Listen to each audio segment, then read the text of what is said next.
बंधु माने आजिर एही कार्यक्रम को आपण मानक स्वागत। आजिर एही कार्यक्रमटी वृष राशि व्यक्ति विशेष मानक पई बहुत गुरुत्वपूर्ण अटे, बहुत ही खास अटे। कारण एही होली परे परे आपणकर जीवन रे एक बहुत बड़ परिवर्तन हेबा पई जाउछि। आपणक जीवन रे चलीथिबा अनेक गुडे दुख कष्ट एवं समस्यार अंत हेबा पई जाउछि। कारण 11 मार्च अर्थात होली परे परे देवता मानकर गुरु देवगुरु बृहस्पति उच्चस्थ हेबा पई जाउछंती। तो 11 मार्च परे आपणकर जीवन पई बहुत लाभदायक एवं एक महान आशीर्वाद भावरे प्रमाणित हेबा पई जाउछि। बंधु माने शास्त्र रे कुहा जायछि जे जेतेबेले समय परिवर्तन हुए केवल आमर भाग्य नुहे बरं आमर उद्देश्य मध्य परिवर्तन होइथाय।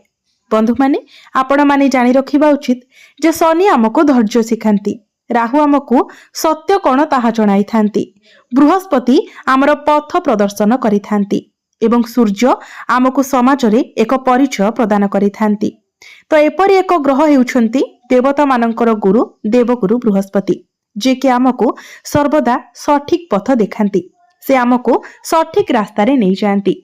आमे केउठाकू जीवाकू हेबो, किपरि किछि करिबाकू हेबो एवं केबे कोन करिबाकू हेबो एहार ज्ञान से आमको प्रदान करि थांती। तो बंधु माने देवता मानकर गुरु देवगुरु बृहस्पति 11 मार्च को वृष राशि रे बकरी रु मार्गी हेबा पई जाउछंती। किंतु एहा सहित एहा संपूर्ण 12 वर्ष परे मध्य से उच्चस्थ हेबाकू जाउछंती, जहा फलरे आपणकर जीवन रे एक विराट बड़ परिवर्तन हेबा पई जाउछि। तो बंधु माने आपणक जीवन रे कोन सब परिवर्तन हेबा पई जाउछि से विषय रे जानिबा पई आपण माने भिडियोटी को स्किप न करी शेष पर्यंत निश्चय देखंतु एवं भिडियोटी को लाइक करी चैनलटी को सब्सक्राइब करी दियंतु। कमेंट बॉक्स रे भक्ति एवं श्रद्धार सहित जय श्री जगन्नाथ जय मां लक्ष्मी निश्चय लिखंतु। तो बंधु माने जून मासरु आरंभ होई एवं संपूर्ण 12 वर्ष परे बृहस्पति आपणकर तृतीय भावरे उच्चस्थ हेबाको जाउछंती। किंतु एहा पूर्वरु बृहस्पति बकरीरु मार्गी हेबाको जाउछंती। तो वर्तमान आपण शनि को प्रभावरु संपूर्ण लाभ पाई नाहंती। शनि आपणकर एकादश गृहरे गोचर करूछंती। आपणकर भाग्य एवं क्यारियर भावर अधिपति होई शनि आपणकर लाभ स्थान रे गोचर करूछंती। किंतु एहा आपणकु सेतिक लाभ प्रदान करि पारु नाही। आपणकु धैर्यर आवश्यकता रहुछि।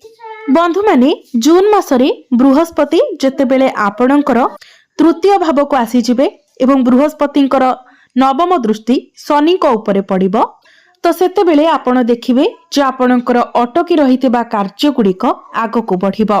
आपण अनेक दिन धरी चिंता करुथिबा भाबुथिबा कार्य गुड़िक समाप्त हेबो। आपण जदि कोनोसी कार्य पई उत्साहर सहित अपेक्षा करुथिले, किछि कार्य आरंभ करिबा पई चाहुथिले, तो आपण से पर्यंत अपेक्षा करंतु जे पर्यंत बृहस्पति आपणकर राशि रे उच्चस्थ होई नाहंती। 11 मार्च परे आपणक जीवन रे एक यूटर्न आसीबाको जाउछि। जेतेबेले बृहस्पति आपणकर द्वितीय भावरे मार्गी होई जिवे, तो आपणकर परिवार रे निश्चित प्रकार रे समृद्धि आसीबो, सुख आसीबो 11 मार्च रु अक्टोबर मध्य भांग पर्यंत। किंतु 11 मार्च परे आपण आपणकर समस्त भूल को अनुभव करिवे, निजर भूल को आपण बुझी पारिबे।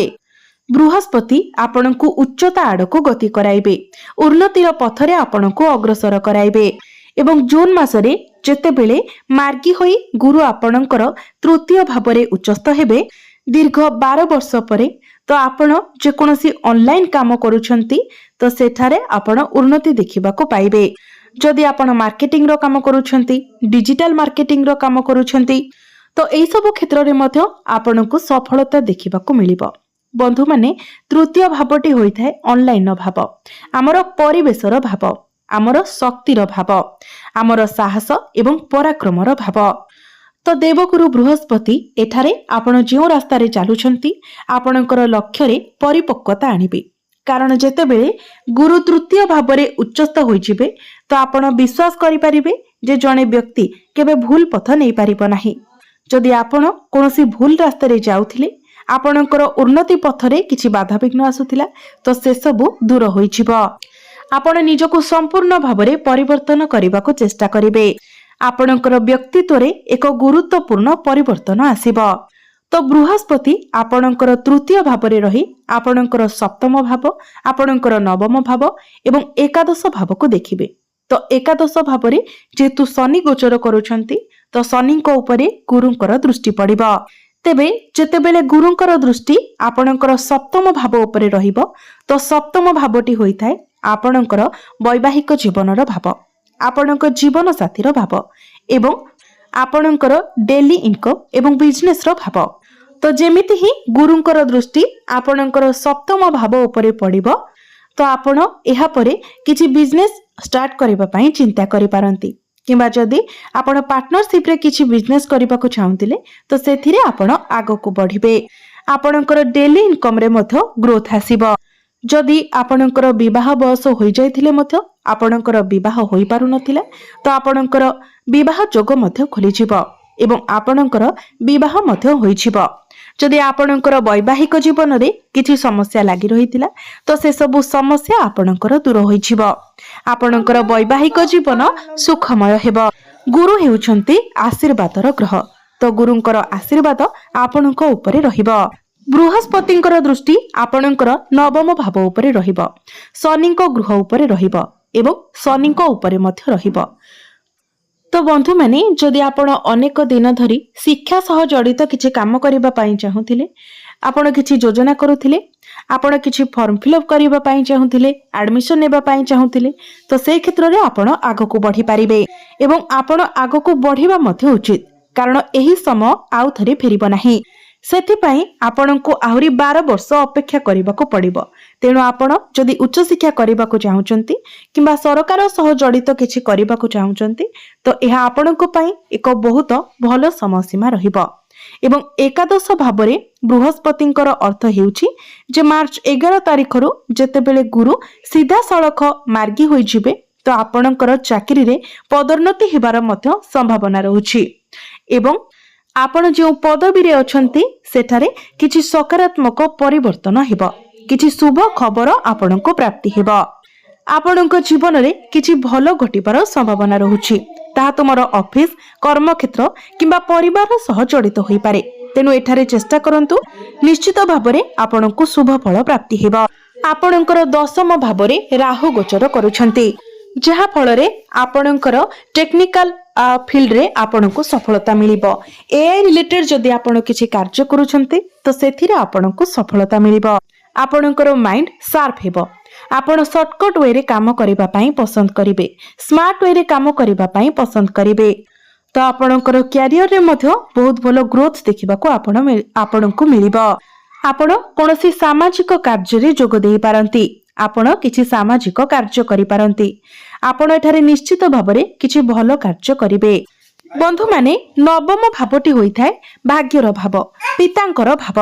ତ ଯେତେବେଳେ ଗୁରୁଙ୍କର ଦୃଷ୍ଟି ଭାଗ୍ୟ ଭାବ ଉପରେ ପଡୁଛି ଏବଂ ବୃହସ୍ପତିଙ୍କୁ ଭାଗ୍ୟର କାରକ ଗ୍ରହ ଭାବରେ ମଧ୍ୟ ବିବେଚନା କରାଯାଏ, ତେଣୁ ଯେତେବେଳେ ଉଚ୍ଚସ୍ଥ ଗୁରୁ ଆପଣଙ୍କର ଭାଗ୍ୟ ଭାବକୁ ଦେଖୁଛନ୍ତି, ତ ଏଠାରେ ଆପଣଙ୍କର ଭାଗ୍ୟରେ ଉନ୍ନତି ହେବ, ଆପଣଙ୍କର ଭାଗ୍ୟରେ ଏକ ସକାରାତ୍ମକ ପରିବର୍ତ୍ତନ ହେବ।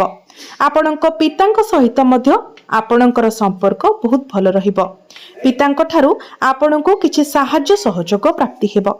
ଯଦି ଆପଣଙ୍କ ପିତାଙ୍କର ପିଠିରେ ଯନ୍ତ୍ରଣା ଅନୁଭବ କରୁଥିଲେ, ଗୋଡ଼ରେ କିଛି ଯନ୍ତ୍ରଣା ଅନୁଭବ କରୁଥିଲେ, ଆଣ୍ଠୁଗଣ୍ଠି କିଛି ସମସ୍ୟା ଥିଲା, ତ ଯେମିତି ହିଁ ନବମ ଭାବରେ ଗୁରୁଙ୍କର ଦୃଷ୍ଟି ପଡ଼ିବ, ତ ଏଠାରେ ଆପଣଙ୍କ ପିତାଙ୍କର ସ୍ୱାସ୍ଥ୍ୟରେ ଆପଣ ଉନ୍ନତି ଦେଖିବାକୁ ପାଇବେ। ବନ୍ଧୁମାନେ, ମାର୍ଚ୍ଚ 11 ତାରିଖରୁ ଆପଣଙ୍କର ଜୀବନରେ ଅନେକ ବଡ଼ ବଡ଼ ପରିବର୍ତ୍ତନ ହେବା ପାଇଁ ଯାଉଛି। ଅନେକ କ୍ଷେତ୍ରରେ ଆପଣଙ୍କୁ ସଫଳତା ମିଳିବାକୁ ଯାଉଛି। ଅନେକ ବାଧାବିଘ୍ନ ସମସ୍ୟା ଆପଣଙ୍କ ଜୀବନରୁ ଦୂର ହେବା ପାଇଁ ଯାଉଛି। ତେବେ ଅଧିକ ଶୁଭ ଫଳ ପ୍ରାପ୍ତି କରିବା ପାଇଁ ଆପଣ ପ୍ରତ୍ୟେକ ଦିନ ଶୁକ୍ରଙ୍କର ବୀଜ ମନ୍ତ୍ର 108 ଥର ଜପ କରନ୍ତୁ। ପ୍ରତ୍ୟେକ ଦିନ ଗାୟତ୍ରୀ ମନ୍ତ୍ର ମଧ୍ୟ 108 ଥର ଜପ କରନ୍ତୁ। ଶନି ହେଉଛନ୍ତି ଆପଣଙ୍କର ଭାଗ୍ୟ ଭାବ ଏବଂ କ୍ୟାରିୟର ଭାବର ଅଧିପତି। ତ ସେଥିପାଇଁ ଆପଣ ଶନିଙ୍କ ଠାରୁ ଅଧିକ ଶୁଭ ଫଳ ପ୍ରାପ୍ତି କରିବା ପାଇଁ ପ୍ରତ୍ୟେକ ଦିନ ଶନିଙ୍କର ବୀଜ ମନ୍ତ୍ର ମଧ୍ୟ 108 ଥର ଜପ କରନ୍ତୁ। प्रत्येक दिन आपण हनुमान चालीसार पाठ करंतु एवं प्रत्येक दिन उदित सूर्य को आपण तंबा पात्र रे जलार्घ्य अर्पण करंतु आपण को अधिक मात्रा रे शुभ फल प्राप्ति हेबा एवं आपणकर भाग्य रे मध्य उन्नति आसीबा। तो बंधु माने आपणकर जीवन मंगलमय हेउ, एहा ही ईश्वरक निकटरे मोर प्रार्थना।